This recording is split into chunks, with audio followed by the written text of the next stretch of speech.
I like this warm-up for the shoulders and the elbows, and I haven't really seen a name for it anywhere else, so I like to dub it the Hammertime Salute. Start with both hands up in the double saluting position. Take one hand, brush down your chest, and then into sort of like what would be a Hammertime position.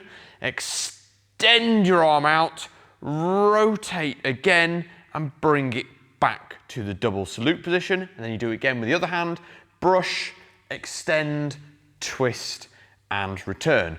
Brush, extend, twist, return, brush, extend, twist, return. And it's a really great movement for helping those elbows loosen up, especially if you do have stiff elbows. If you want to add something extra to it, turn it into a full body, start to add in a hip shift as well. So take a wider stance, then as you extend, it's almost as if you're pushing off a wall and push your hips over.